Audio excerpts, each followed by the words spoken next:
Hello, party people. This is me, Steady Eddie from the YouTube. I'm coming today with an actual, real Stamina Templar build, and the actual build that I actually use in Cyrodiil. For anyone who doesn't know me or my channel, I usually do pretty jokey, memey builds, videos. I usually do memey videos. So it is pretty unprecedented that I am actually showing a real build, but here it is. On that note, if you are new, I would really appreciate a sub and a like, because I do not have any of those things happening on my channel right now. At the time of recording, I have like 30 subscribers, I think, so I'd really appreciate it. I actually tried recording this video yesterday, but it ended up being like a 30-minute long video, and I figured who the hell is going to watch all of that from someone that they don't really know. So what I'm going to do instead now is I'm going to go really quickly through the build, the gear I'm using, the stat sheet really quickly, and all my skills, without really explaining anything. And then after that, I'm going to go a bit deeper into why I'm choosing the gear I'm choosing, and what my sort of aims were with the build. If I do leave anything out, please feel free to ask in the comments, of course. And yeah, I'll just go straight into it. I'll go into the stats first, because that's what you want to see, isn't it? I won't bother buffing up, so you can see my max stats for yourself. My stamina recovery is 1.5k. It goes up to about 2.9k, almost 3k when I'm buffed up. Weapon damage goes up to about 4.5k when it's buffed up, 5k with continuous attack. My resistances are 26k and 23k. When I am buffed up, they can go all the way up to like 42k is the max physical resistance. I'll show you why in a minute. My critical resistance is 3.1k. It will actually be 3k. I need to change my shield. I'm using the Lady Mundus, and I am using the Arteum Takeaway Broth Food. Gear, I am running Bloodspawn 2-piece, Cyrodiil's Crest back bar, sword and shield, and Deadly Strikes front bar with Talk of Tonal Constancy and 1 ring of the Trainee. I am running 2 heavy, 5 medium, and I am running 3 infused traits on the jewelry. This is healthy, but I need to change it to infused. I am running 1 well fitted, 2 reinforced, 2 impen, and 2 sturdy. And this, I'm also missing transmutes to change this to sturdy. I'm running Nirnhoned front bar and powered back bar. As for the skills, I am running Power of the Light, Rally, Biting Jabs, Caltrops, Fear, Dawnbreaker on my front bar, and back bar I'm running Restoring Focus, Elude, Vigor, Cleanse, and Race Against Time with the Sword and Board Ultimate. And just quickly on consumables, it's really important to run these pots, health, stamina, and increase your physical resistance. I can't remember the recipe off by heart right now, but you'll be able to find it online. I also sometimes run tripods, and I also a lot of the time run immovable pots, but I seem to have run out for now. I think that's everything. Oh yeah, full stamina and chance on the body pieces, and 3 times weapon damage on the jewelry. Oh, and CP. I'm low CP because I joined from PS4. I'm on PC now, so I haven't got to max CP yet. So just you can adapt this how you want, basically.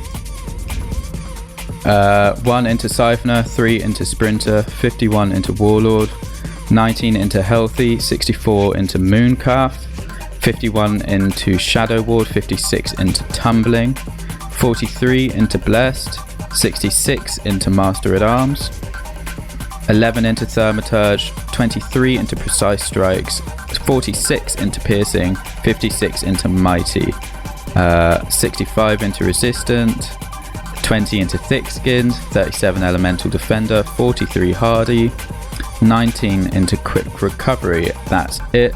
Obviously, if you're max CP, these will be a little bit higher. You know, do what you want to do. I usually play no CP. but this patch I've been playing CP.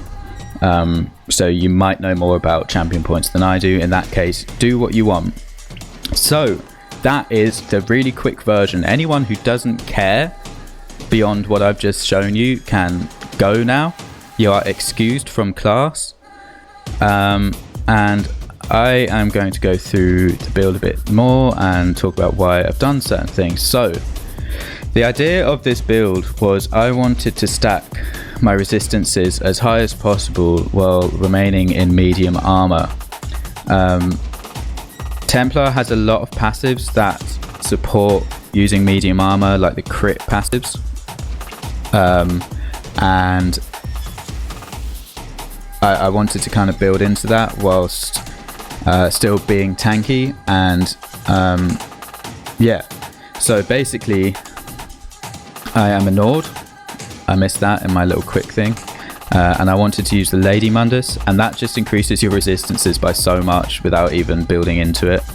And I also am running the physical resistance pots. So inside of the rune with the resistance pots, your resistance is, spell resistance is 35k and physical resistance is almost 38k, right? With the Bloodspawn proc, this is going to be almost 40k, and this is going to be about 42k.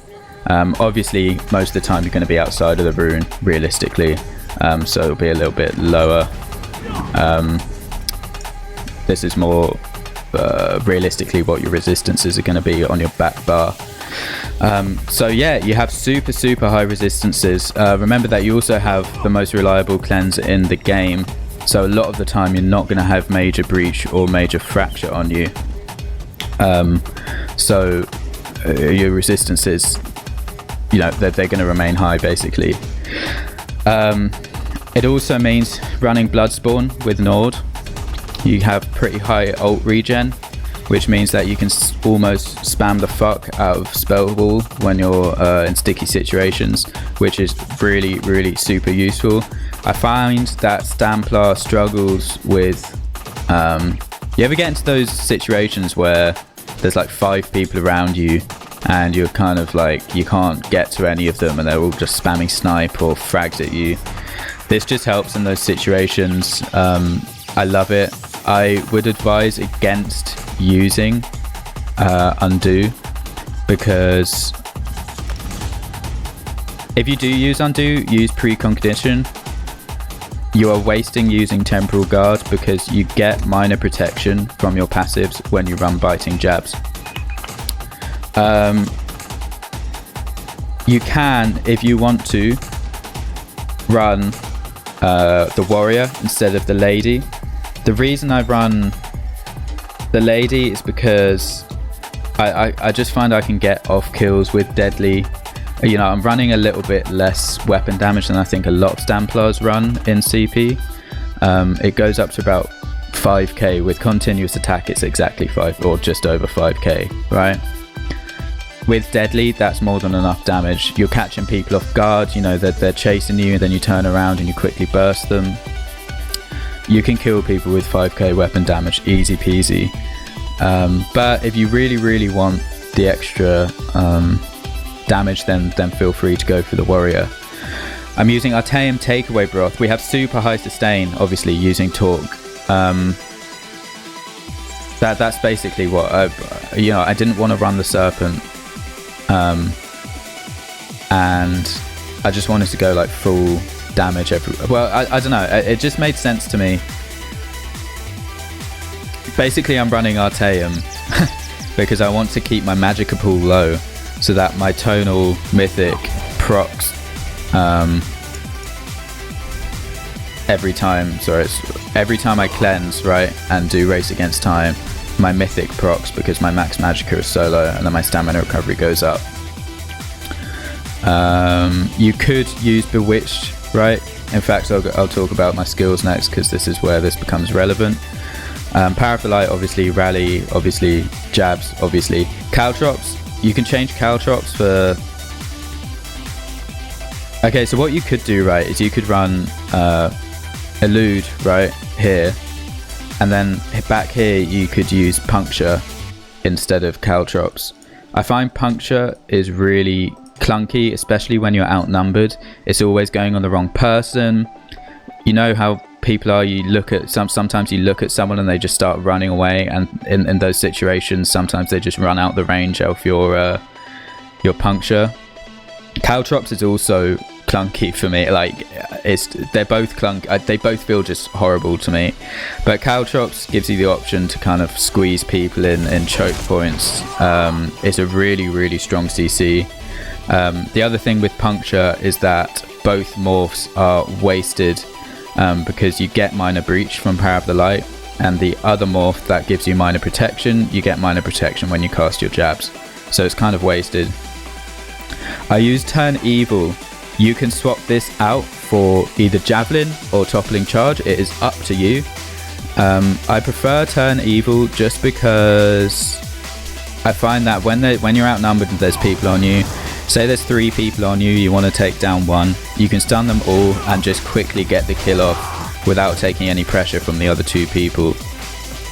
That's why I use it. It's also good defensively if I'm playing. If there's people stacking on you here and you want to get behind this rock, you quickly fear them all and roll, and you're behind the rock. You've got some time to heal up or do what you need to do. It's also good in group play for that reason. Your buddy's taking a lot of pressure, you run over to the people, you just fear them. It gives your buddy some time to get away. So for me, I've been using Turn Evil a lot. It is annoying sometimes because it has such a small range. You have to kind of be on top of people for it to work, so it's understandable if you want to either use Javelin or Toppling Charge.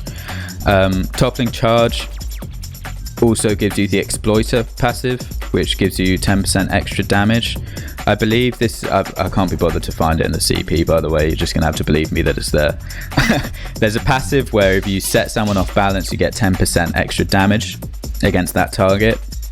I believe this is diminishing, so all your other damage modifier percentages that are going on, such as deadly and the rest of your CP, basically means that the Exploiter passive probably isn't anywhere near 10%, and I just like Turn Evil. You also get 3% extra weapon damage because it's a Fighter's Guild ability. If you do really want to run Toppling Charge, I would advise then to run Bewitched Sugar Skulls, because at that point you're going to have enough stamina recovery. Your stamina recovery is just ridiculously high. Running Toppling means that if you run Bewitched with Toppling, means that you can cleanse, race against time and Toppling, and then your talk will be proccing. You just want that bigger Magicka pool, so you don't so you can run all 3 Magicka, whatever it's called, abilities. Gear wise, you may be wondering, why am I can't remember my keybinds. You can see I can't remember my keybinds. I'm just pressing random shit.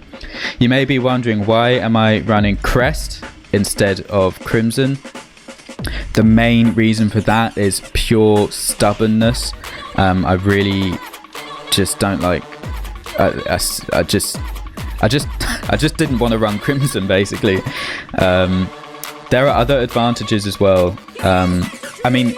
Well, not advantages, but at the point that you run Crimson, to me, I would build into using Crimson. If I run Crimson, I would run Markarth, and then because I'm running Markarth, I would run full heavy armor, and then you're losing all the crit passives and things like that.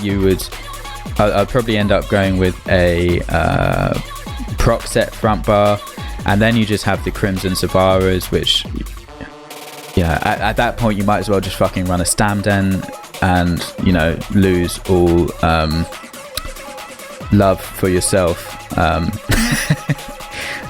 No, it's fine. It's just the meta. This isn't exactly an off-meta build, but I just really didn't want to run Crimson. But the other advantage with Crest is that you have a bit more freedom of movement. When you run Crest, you have to be in the middle of people for it to get the heal. When you run Crimson, you have to be in the middle of people to get the heal. It has to hit people. With Crest, you can kite a bit more. and it's still about 5k. It's just over 5k the heal. When you time that with rally, your final rally tick and a tick from vigor and cleanse, it's a big heal. You can get to full health off of one global cooldown proc and crest. And then yeah, deadly. This is the most unrivaled set for me on Templar. I don't know why people bother with other sets. It's just ridiculous damage. 20% to your jabs. It's big. It's a lot. I'm thinking about changing this trait to sharpened because it is more damage, and because the heal from I think it's more damage. I don't know. I need to test it, but I think sharpen's more damage. Sharpen's usually more damage, right? But because Templar stacks weapon damage quite well, I don't know if it's actually more damage in this certain case to run Learn Honed. If anyone does know the answer to that, please feel free to comment. I'm running double dot poisons back bar. These are just way too much damage, free damage. And yeah, Bloodspawn to... Oh, I did all that. Did the Bloodspawn Nord stuff. Yeah, I think that's it, really. I think that's it. If I've left anything out, I kind of... This has kind of been a bit all over the place because I've not really done a proper build video before. And I kind of wanted to just quickly go through it. So I've just been spurting out whatever comes to mind. I hope it's been clear enough, but if I have missed anything out, please feel free to comment, and yeah, do what you want with it. You know, if you don't feel like you have enough damage, go for the warrior. If you do want to run Crimson, it probably, like, if I'm being honest with myself, it probably would be better bet than Crest, but I'm just too stubborn to run Crimson. So yeah, thank you for tuning in. If you made it to the end of the video, I appreciate you, and have a good evening. I'm streaming, by the way, a lot, so please go and follow me on Twitch too, and yeah, see you later.